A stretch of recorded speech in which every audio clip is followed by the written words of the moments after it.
Our next presenter this morning is Dan Schaefer. As many of you are familiar with, Dan is the Director of Nutrient Stewardship for the Illinois Fertilizer and Chemical Association. Prior to joining IFCA in 2012, the year of the drought, Dan spent 30 years in ag retail business as an agronomist and plant manager for Illini FS, working directly with growers on improving their yields through agronomic practices and recommendations, and assisting the University of Illinois with on-farm research to improve nutrient efficiency. Dan has a Master's of Science degree in agronomy from the University of Illinois and is a certified professional agronomist, certified crop advisor, and a 4R nutrient management specialist. So this morning, Dan will provide us a synopsis of 10 years of NREC-funded research from the U of I Industry Partnership. So please help me join welcoming Dan.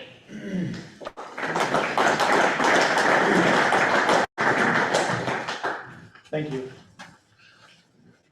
So when I started putting this presentation together, I named it before I put it together, and it became a monster. So as you can imagine, 10 years of research, the accumulation of data, and all that. So you're going to get some snippets. If you're taking notes, you might want to do it in shorthand. I'm going to have to go through it rather rapidly. If you got questions, you can ask me. And I'm going to make some introductions here in just a second as I advance this. So everything that we have been doing has been paid for by the farmers. The Nutrient Research and Education Council, and most of you are aware of the fertilizer assessment that's on your fertilizer bills. That's where the research that we've been doing, the payment, the money, the support comes from.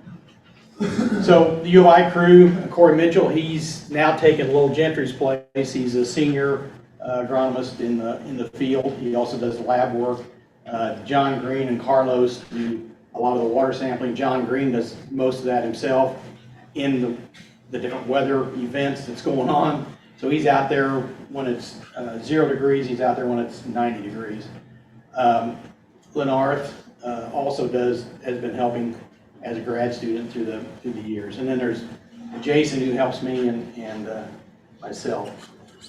It's hard to get a good picture of Lowell Gentry, but this was one taken by Eric Miller, and everything that we've done on Eric Miller's farm and the Douglas County farm wouldn't have happened basically without Eric Miller and Lowell Gentry. Dr. Mark David left, and he left Lowell in charge of all these projects as they got started, and Lowell's done a really excellent job of handling the workload and keeping all of us on track with this. He's retired from the university, but he's not retired from this work. He's still working daily with us on these projects. The other one that's hard to get a picture of is Eric Miller. And I looked and looked and looked, and this was the only thing I could come up with. These projects wouldn't have happened without Eric's help, and I think Eric's in here. Would he raise his hand? There he is. Okay. I always owe somebody money in big crowds, that's why. So he was late, he's sitting in the back, but anyway, Eric actually gave us his farm to do research on, every acre, and Dr. Margonaut knows this, is utilized in some of the research. He also does the custom work. We manage 300 acres down in Douglas County that's got 36 ties. So that's some of the information we're going to go through here, and hopefully I can get through most of what we've been doing and what we've seen over the last several years. This goes back to 2007, 2008, this trial, and the reason I'm showing this and some of the data is it was a setup for 2013, 2014, and 2015 of runoff data that was generated by this at this particular these locations in central Illinois. This is in Crittenden Township. One of the things we found out, and the original project was to figure out how do we soil test when we've got a hot band of fertilizer in a field, and how do we get good soil tests from that? So that was the original question, but as we started looking at this, we found out that when we're doing strip till, so STB is strip till banded fertilizer, that not only does the plant take out fertilizer in the furrow, in the strip, it's also investigating the in between row positions. So we soil tested across 4 rows every 7.5 inches, including in the row, 4 inches, 4.4 to 8 inches, and 8 to 12. And so we found out, as you can see, that we've got, so as we look at this, we're deficient except in the band and in the row. And the other, these are broadcasts, no-till broadcast and strip-till broadcast. We are building just a little bit from the 115-pound P2O5 rate. And so that was really interesting when we started looking at some of that. Also we also looked at how far did the phosphorus move off of that strip, and we get about almost 4 inches basically is about how far that band did migrate away from that after 8 years of research. So that was the setup, and that was a rate study. So we went from 0 pounds of P2O5 all the way to 161 pounds of P2O5 in this study. And so that was the setup for this runoff study that was done in 2014 and 2015. That was NREC funded. And we do some work with Andrew, and I'm hoping that Andrew never asked me to help participate in a runoff study out in the middle of the country, because it is a lot of work. So Kristen Gear and Fabian Fernandez, or who the university people we were working with, set up these rainfall simulators. It's a collection device there on the right there on the end of that. There's a bucket in the ground, and the simulation is a rainfall event. And so we soak the ground, we collect the runoff, and the data shows how much runoff we had from deep banding, broadcast over the top of strips, and then no-till broadcast at different rates. So we had a 0, a 92-pound P2O5, and then a 161-pound P2O5. And we looked at that buildup, because we've been doing this project since 2008. We looked at that buildup on that runoff event. And what we found out after a 30-minute runoff event was, as you would expect, as we get at the 0 pounds is obviously the lowest. 92 pounds of P2O5 and 161, where it was strip till deep banded, doesn't show much runoff. But then as you get to the broadcast systems, and especially the no-till or the strip till broadcast, you end up with more runoff because we're applying on the surface to worked soil. And as you look at the dissolved reactive phosphorus and the total phosphorus, the no-till broadcast and the strip-till broadcast, as far as the dissolved reactive phosphorus, there's not a whole lot of difference there. We were spreading this right ahead of setting up these rainfall simulators. And then as you look across there, the highest rate of phosphorus was 161 pounds of P2O5. You can see at the first two we had quite a bit in the total phosphorus as a loss, and then the strip till deep band, of course, we would expect it not to have as much loss. One thing I will say, down at Tuscola, where we're monitoring the nitrate losses, we also monitor phosphorus down there, Lowell does. And the first year we strip tilled down there and did a deep band, we found a increase in phosphorus after the first rainfall event in that band. So the collection devices are pretty flashy, they pick that up, and we saw a spike in phosphorus loss, and it was also with the ammonium. So the MAP or MES 10 that we used showed an instant loss with that. 4 years or 3 years prior to that, and to the students' talk here, we also found when we broadcast in the spring, DAP on part of the treatments, and part of the treatments got tripled because of a fall spring nitrogen application. We had to adjust for the nitrogen. We found that the DAP was in the tile and the triple super wasn't. So the diammonium phosphate is probably a little more water soluble than what the 046-0 was. But you're gonna have a hard time grabbing 046-0 from very many retail outlets. Some guys are starting to hold it. So data shows that deep placement allows for drawdown of phosphorus to the soil surface. That's what a lot of you probably don't realize, that the roots are drawing down that, we talk about stratification, so we are drawing down that phosphorus and nutrients from that surface also, not all the time, but at different times of the season or different times of the years. This past year we had a super dry June. We probably weren't drawing a lot of nutrients down at the surface. But as you go across and you look at when we deep banded in the same spot, we pulled down that between row positions to a deficit over an 8-year period. So it's important to move if you're going to do banding, move your bands back and forth across that 30-inch row, or do some broadcasting. Deep placement gives us an opportunity to significantly reduce phosphorus loss, beaver runoff, and moderate application rates such as 92 to 115 pounds of P2O5 generally gives us less runoff of total phosphorus.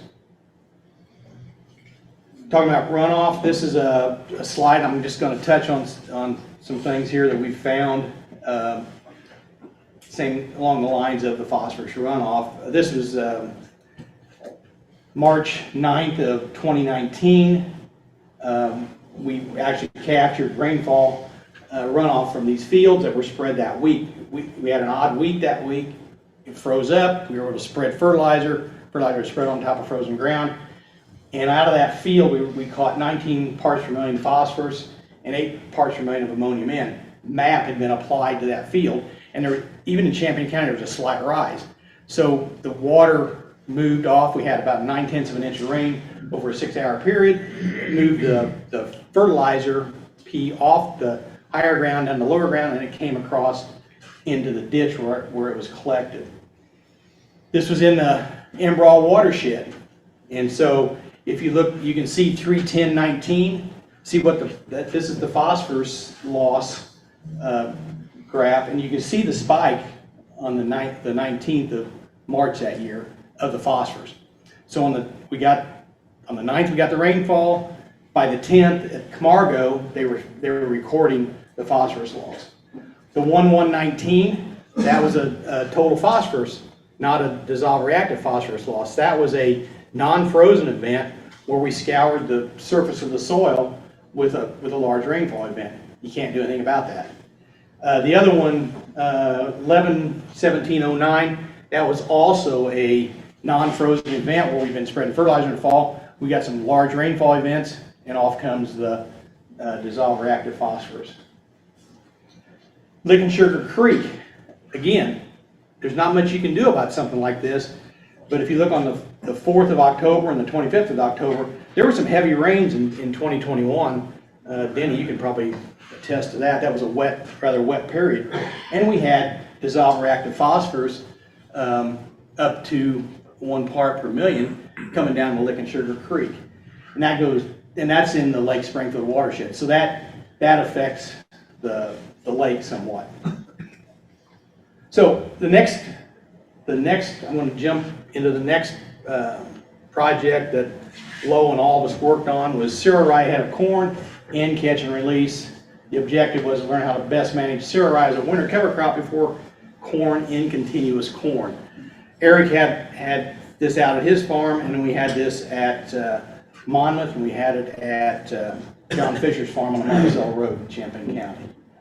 Fertilizer end systems was 50% in the fall, 25% at planting, 25% side dress, 100% in the spring. 25% of planting and the 75% side dress was the nitrogen system, and then we timed it with different termination dates of the cereal rye. First year was very exciting. We received 2017, if you remember March and April, how warm it was. We had very good growth with the cereal rye. Every 2 weeks we were terminating. The following year, in 2018, it was a cold spring. You didn't get that growth. We did stress the system, so this is the third termination, and you can see we're planting corn in the strips with cereal rye that's approaching knee high. So first year in 2017, cereal rye was terminated on April 13th, and we planted that same day. The corn yield was significantly reduced from 235 to 222, but on the first termination versus no cover, there wasn't that much of a difference. And that just kind of clued us into the nitrogen management, and the termination ahead of corn is critical. And this kind of confirmed what we already knew. In 2018, the same T3, we had 0.31 tons of biomass. In 2017, we had 1.25 on that termination. So you can see the difference in the season makes. T2 only had 0.17 tons. And then, of course, the average yields didn't vary a whole lot from no cover to even the third termination, where we should have had the highest amount of biomass. We also took a look at the termination dates as far as growing degree days. And there is some correlation to that if you want to look at something like that on when you should terminate. This is what the strip looked like as corn was coming up, and this is probably termination 2 rather than 3.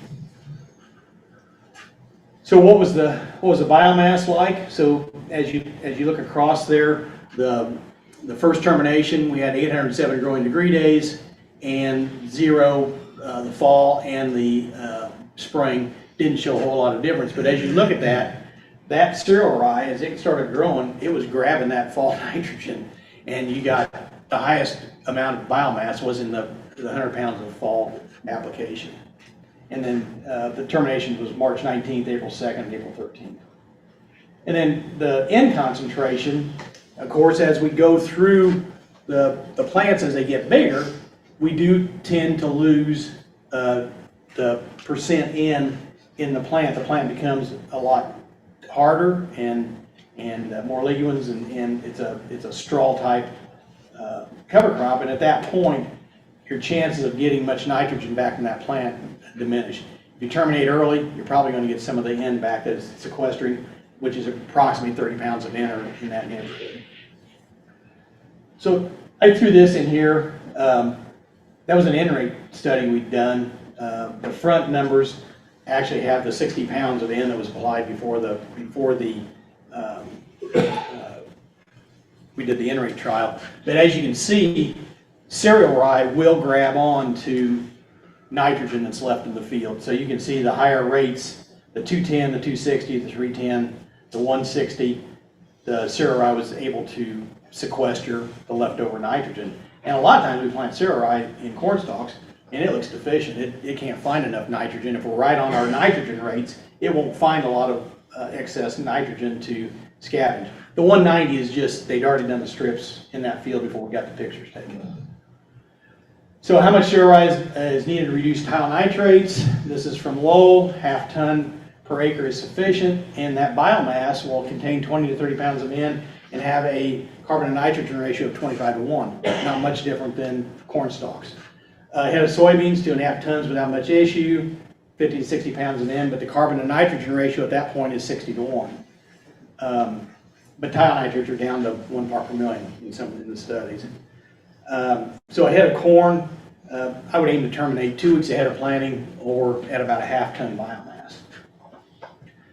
Okay, 2 very important projects that we've been involved in, and like I said, Eric's been involved in, and Andrew's involved in these 2, is the Douglas County and Piatt County projects. So Douglas County is a farm that has 36 tiles on it, tile sites that we're monitoring.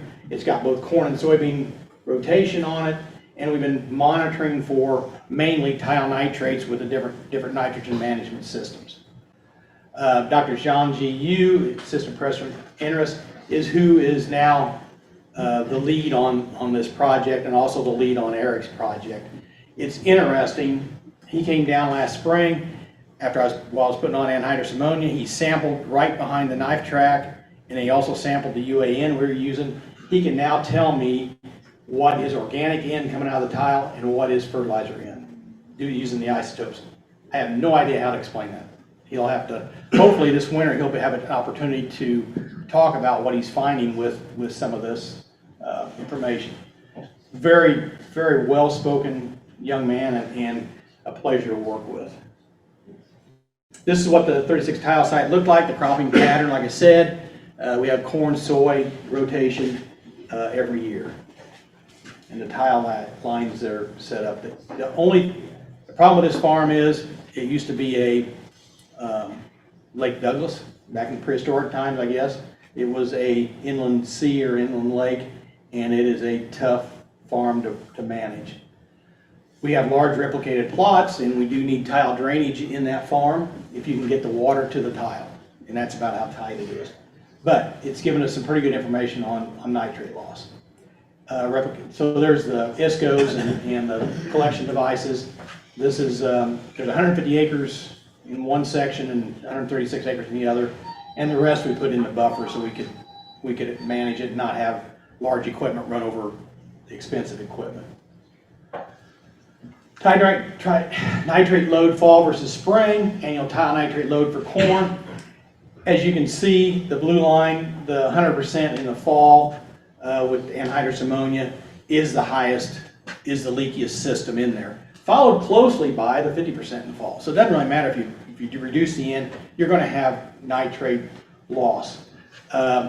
Unfortunately, I guess, we haven't seen much of a yield difference in that loss because it's only 12 pounds per acre. So between that and the spring, but at 7% of your nitrogen applied is 38% of the tile nitrate load. So that's where the issue is as we're losing that nitrogen.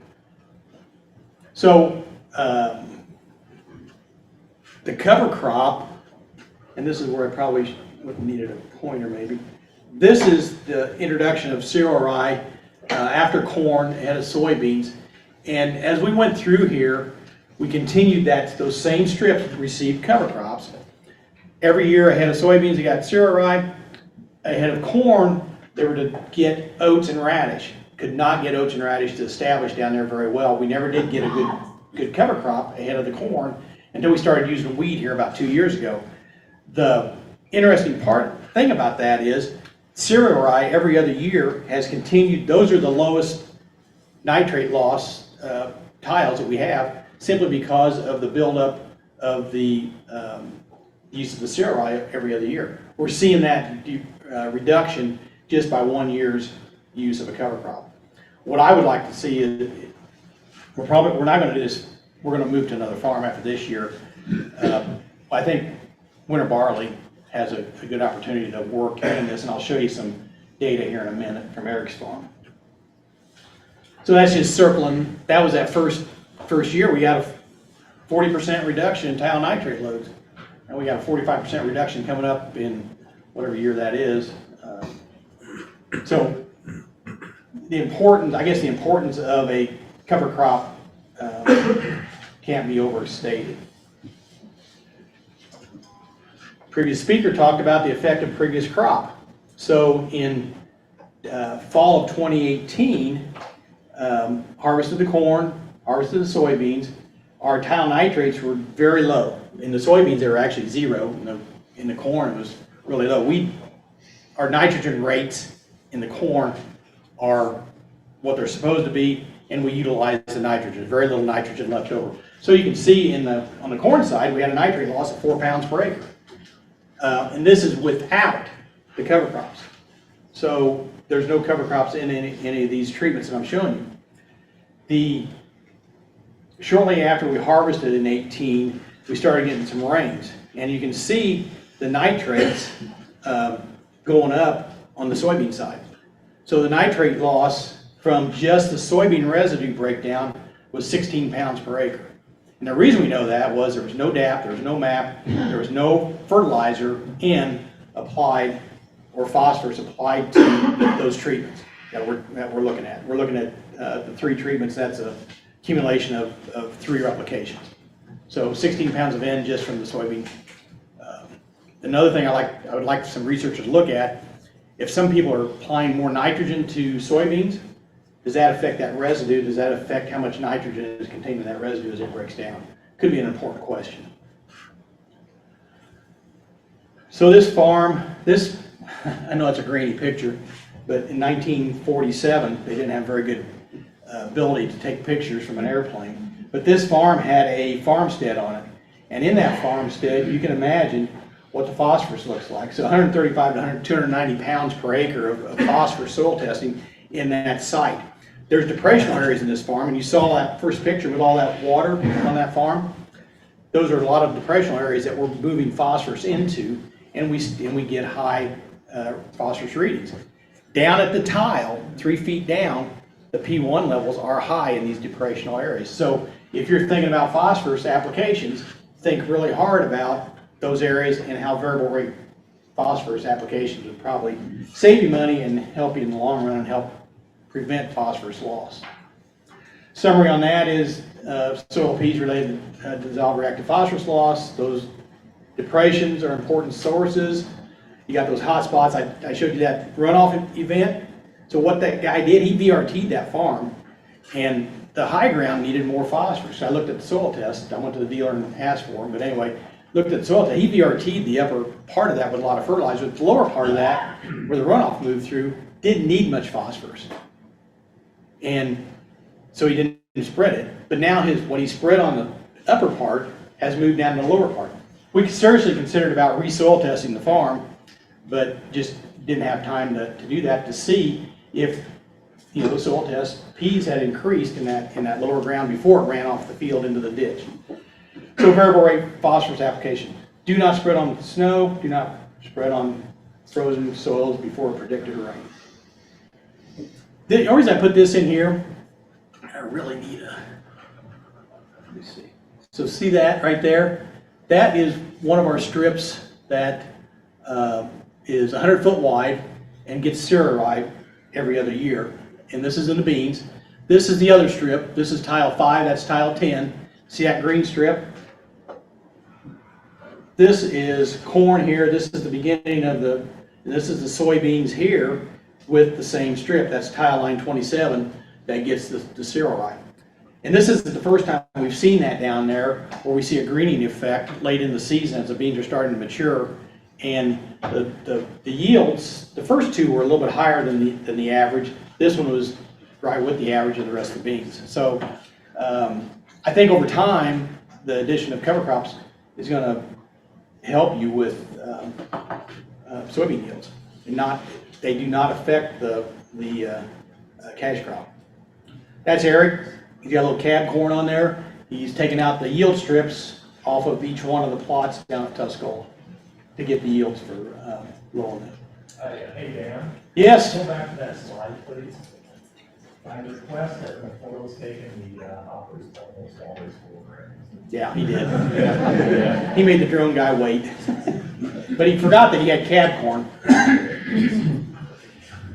Dr. Andrew Marginot, I'm going to call on you again. So Andrew is is working very hard out at Eric's farm, especially on one part of the field, looking at soil carbon, nitrogen, phosphorus, and measuring the carbon above and below ground in that farm. And plus, so many other things that's going on, I can't keep track of them at this point. So Andrew, they've got, his group has soil moisture probes, below ground carbon estimates for cover crops, row crops, soil organic in, and there's, what Lowell told me is 4 grad students on that team out at Eric's. Very important study going on out there. Tony Studer, tile flow, N concentration, continuous monitoring, and that's going to be live online, where if you want to check on what's going on in Eric's field with tile nitrates and how low he can go, you'll be able to follow that. Jonathan Koppas, Tony Studer, the cover crop biomass, carbon and nitrogen ratio for the development of a model. Caillou Gone, cover crop area estimates, and we now have ground cameras for biomass and biomass N estimates out there at Eric's farm. John G. Yu is overall lead on the farm, tile nitrates, bioreactors, and the cropping systems. So all this is going on one farm, and Eric doesn't get to say much about what goes on out there anymore. We've pretty much taken over. So this is the tillage treatment study we started 2 years ago, and Andrew's group is heavily invested into this. We've got conventional no-till, strip till, and strip till with cover on this farm. Tile lines are in every 80 feet, and every tile line is monitored. Strips and timely spraying, it just shows the strips, and there again, crop biomass above threshold of about ½ ton per acre takes out the nitrates from the farm, And the strips, you can see us terminating the winter barley there with the gator and the sprayer. Okay, so what do we find out on this at the beginning? And this is going to be, I'm sure you're going to get more of this information as we go forth in the next couple of years. But basically, where we had the strip till with the cover crop, up until where the barley was terminated, the tile nitrates got down to about 1 or 2 parts per million. So in crop control of nitrate loss rather than in the pipe remediation is probably the best way to go with this. And you can see that that winter barley continued lower throughout the rest of the growing season, and about the time the nitrogen was added somewhere around the 1st of June, you can see the losses go up just a little bit. Not much you can do about at that point in time. This farm would have had probably 30 pounds of N on with the planter, and the remainder side dressed at about V4, V5. That's the interesting thing about this is that's the right rate for this farm. We know that from NREC trials, but also everything you're seeing on this farm can be scaled up to any place else. This isn't something that can't be utilized throughout the whole Illinois, Midwest, especially central Illinois where we're highly tiled, in order to reduce tile nitrates and reduce fertilizer loss. This is a strip till wheat, corn, soybean, and we got conventional out there too. And all this can be done with the cover crops, the strip till, the planting on the strips, and the termination. All this can be done on any farm. So first year corn yields 2021. I don't have soybean yields from this past year, but that farm, the average was what, Eric, 85? Yeah, 85 bushels an acre with a whole average. I don't have individual strips. Conventional that year was 249, no till 256, strip till 249, and strip till with cover 251. Very good yields. You're probably going to question, well, why is conventional and no till, why is there such a difference there? That farm had been farmed no till and strip till for the previous probably 12 years, correct? Yep. That soil has made the change, and we talk about this, and I was probably, you go back to 2012 when I first started, I was probably one of the least believers in that. I was probably one of the least believers in cover crops. Following this research, you start to realize that it does work, it will work. And you can see it on his farm, you can see it at Tuscola, you can see it on some other farms that we work with, that as we make that transition to less tillage, the soil begins to awaken and work. We have less compaction, we have less water runoff, we have more of a sponge soaking in that rainfall. Back on that strip till soil testing back in 2008.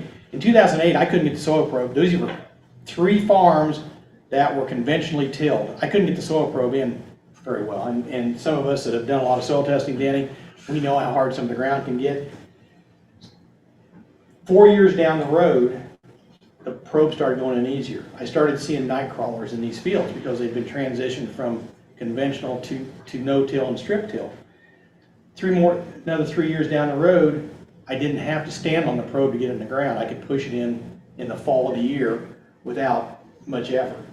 That's the change that's the first change that I saw in what I would consider soil health. Field monitoring, Cayugan's grad students working on this. They've got the cameras mounted out in the fields. They're looking at the growth pattern of cereal rye to try to come up, they want to come up with a model so they can fly these fields in the state of Illinois and determine areas of cover crop, possibly how much nitrogen is in the cover crop, and also biomass as they go through. That's our sprayer and our gator going through the field. Actually, we treated ourselves this past year to an air-conditioned cab that we don't get the spray back on us, and also that has auto steer on it. So we set an AB line, the fields are mapped out, set it up, and let her go. The only downside to it is I'm limited, I can't go more than 10 miles an hour because the auto steer will kick out. So anyway, that was quite the advancement for us. Eric's tractor and 15-inch row planter going down through the field planting soybeans. Eric tries to line up the planter with the old corn rows to try to plant in between them, and does a very nice job with the 15-inch row planter in doing soybeans. This past fall, this farm has gotten, he had a really good soybean crop. We have a heavy mat ahead, so he's going to plant wheat in one of the fields, and actually the no-till drill wouldn't work very well in that heavy mat. He moved to 15-inch row wheat this year. He's done that before, and that was the year he had the highest wheat yield he'd ever had. So moving to 15-inch row wheat won't be a problem. Very nice stand, it looks great. We do that, he's got the ability to do that with his cover crops also. Strip till, this is the bar we use to do our strip till deep placement projects. Actually, we've got one for Illinois Soybean Association we put in this past fall. Very nice, very well put together unit, works very nicely for us. That's Eric cutting wheat. You don't see a picture of somebody cutting wheat in Central Illinois very often, so I thought I'd throw it in there. Take notice, if you can tell or not, about July 1st, his corn was curling. We were dry.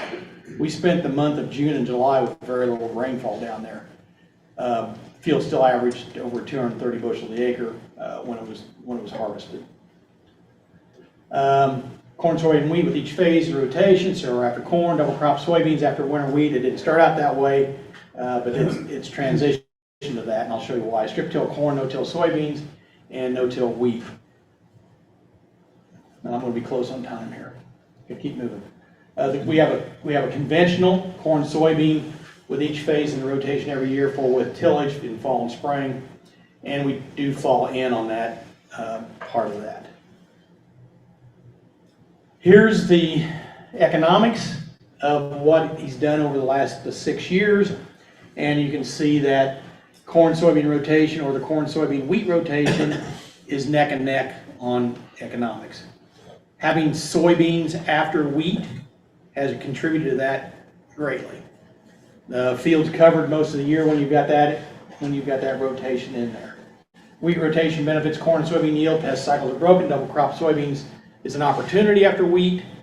Soybean end credit to the wheat when you plant into the wheat stubble. And you got 30 months of coverage out of 36 with the corn, soybean, wheat rotation. Tile nitrate average concentrations for 2022, fall conventional corn 9.9 parts per million, conventional soybeans 8.8, corn, soy, wheat, the wheat soybean rotation 8.3, corn, soy, wheat, corn was 3.3. Anybody got an idea why that was so low this year? Probably because we side dressed in June, didn't have much rainfall at that point. A lot of times June is our highest loss month, and we had a late flush of nitrogen taken up into the corn plant, and we had large corn plants, so we were able to sequester that nitrogen, and we didn't lose much. Normally that's going to be in that 7 to 8 part per million range in most of the other years. Soybeans 4 parts per million loss. Corn on corn 6.6 parts per million. Corn on corn with cereal rye 5.7. Corn on corn yield was 231. With the cereal rye it was 225. That's part of that corn on corn with cereal rye that we've been looking at previously. Eric does 2 NREC trials on this farm every year for the MRTN, but he also does it for the farm, so we understand the differences in the nitrogen response curve between tillage and no tillage. And this happens to be the field that was tilled, planted in soybean stubble. That's the replicated study. There's 6 rates, 3 replications across there, and it's planted and it's harvested as the middle 6 rows that are taken out. That's what it looked like this fall when we were doing it. I don't get to be in the combine anymore, so I was probably in the truck or the auger cart those of us get older, it seems like the younger guys always have to be in the combine. Just a comment, Eric. He actually made me sell my combine. Piatt County soy corn, this is the response curve from that site. So the maximum return to nitrogen in the optimal was 150 pounds of N per acre for this past year. And you can see where the yield is somewhere around that 230, 235 range. How long has he been doing this? That particular plot has been for 6 years, and you can see the grouping of the yellow triangles are all pretty much clustered together, except for 2018. 2018 is right here. 2018, it took more nitrogen that year than it did in the previous years. 2017, a little bit less, it's back over here. And it followed through in the same way when we got to, this is the wheat, soy, corn NREC trial that he has there. Same thing, we're clustered in this area here, and 2018 is here, and I'm not sure what year that one is. I'd have to look at it harder. My time is up, but I'm going to finish real quick here. So bioreactor, pardon? I'm sorry, go ahead. Bioreactor recharge in 2021. That's a load of cobs being dumped into 2 bioreactors. I got the opportunity to spend some quality time over in Vermilion County at a seed plant with an end loader loading semis that took about a 3-hour turnaround to get back from Eric Miller's farm. So that was my job that fall. But anyway, we got the corn cobs hauled over for the recharge. Bioreactor performance in 2022. The 2 corn cob bioreactor reduced tile nitrate concentrations in versus out by 53%. The open wood chip bioreactors in and out was 28%, and the cap was 24%. Why do you suppose that year was? That's way more than what the bioreactor is probably going to do. New carbon source. We put new cobs in, we put new wood chips in, and that reaction happens that way. The other reason is for that performance is what was May and June and July like in that farm. Very low rainfall events. If we'd have had our normal rainfall events with heavy flow, we wouldn't have seen that type of response. There's a whole other set of slides behind this on the MRTN. Emerson and I have worked on the MRTN since 2012. We have a good base for the MRTN. You can trust the MRTN. It's a very responsible way of getting your nitrogen rate or getting your best guess for your nitrogen rate and being on target. So my time's up. Dan, We can take some questions. As I was listening to you, I kept thinking, what's the soil types, and how does soil type impact your study? Because that's probably Drummer Flanagan, right? Eric, are you Drummer Flanagan? Yep. Yep. Is it pretty uniform? Yes, that one is. I mean, 80% Drummer Flanagan, or 80% Drummer Flanagan, it probably is, isn't it, Eric, or more? That's local catch, that's probably 90 or 95%. Yeah. the point I'm making, Dan, is I think soil type makes a difference as well. Mm-hmm. And That's one of the reasons we're moving from Tuscola. That farm I showed you at Tuscola, we're moving over into Macon County with that set of experiments, because we think that soil is tighter and maybe we're not getting as much flow or loss through the tiles. That farm also is got such a high water table. We've been doing this since 2016 and no-till and then strip-tilling. You can't find an earthworm in that farm. I think they drowned, or they just can't work in that soil. We don't have the root channels that we would have in Eric's farm in Drummer Flanagan. I guess the only point I'm trying to make is soil type will make a difference on everything you've been studying. Absolutely. I mean, but we can't study. We gotta have time for these studies, and then we gotta have time and a cooperator to move to the next time. And that's we're always looking for cooperators. Eric, I went to Eric because his tile guy threw him under the bus and said he has a complete tile system out there in the farm. I said, oh wow, give me his name and address and everything, and that was a cold call. We went to Eric. If you know of somebody in any other county that we can go work with, we're more than willing to do that. And Dr. Marganoff works across the state. They've got trials in different areas. I'm reporting on what I've worked with the University of Illinois and IFCA since 2012.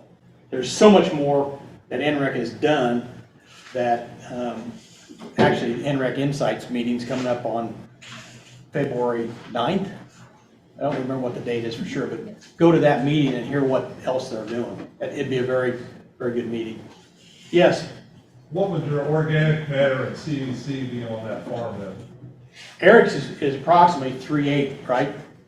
That's about as high as it is. Well, over mid-3% organic matter. CEC is probably high teens to almost 30. What do you think? Organic matter's 3.2 to 3.5 in that neighborhood. And CEC is approximately 19, I think, right? 17 to 19? Yeah, it's mostly in the 20s. That surprises me. I'd expect that organic matter to be higher with this. No. I got a 20-acre farm that's Drummer Flanagan, and the organic matter is like 3.2, 3.3. Why is that? We've been burning that. That farm has been plowed and tilled and worked for my whole lifetime. I'm nearly 70 years old, so the first 60 years it's been worked and we've been burning up that organic matter. It's now in a place where we're trying to reverse that with cover crops and conservation. And I've talked to some other guys that have done this, and you can see in their soil samples that drawdown of the organic matter has stopped. If you look at the book value on Drummer Flanagan, what's your organic matter supposed to be, Andrew? 4, 5? You're not talking to me? Andrew. The organic matter in Drummer Flanagan, if you look at the book value on the soil charts, what is it, 4 to 5% that it used to be? I think it used to be 4 to even 6-7%, but that's 1940s, 1950s. That goes back to my point, what we've been doing. So, I'm a proponent I wasn't a proponent of it, go back 20 years. But I'm a proponent of cover crops, soil conservation, and keeping our ecological capital in that farm, in that field. Yes? So are you seeing an increase in organic matter since you started these trials that you're doing, strip till and the cover crops? Eric's probably got the longest term in no-till and strip till, and he bought a farm. Was the farm you bought in Piatt County, was it a tilled farm? It was, yeah. So we purchased that farm in 2004, so we've got almost 20 years of soil test history on that. We soil test about 3 years, and we've gone down to 1.1 acre grids now, just to get a lot of detail for the research. And we have seen no organic matter increase. We're just trying to stabilize it at this point. It takes forever to put that back in there. So we got that fragile residue, but actually building long-term organic matter. And Andrew, if you want to get into something, if you want me to hear about it, he could talk a lot more about it. But I think my time's up. I don't want to. Appreciate your attention. And if you got questions, I'm gonna be around all day. So if you got any questions, feel free to come and talk to me.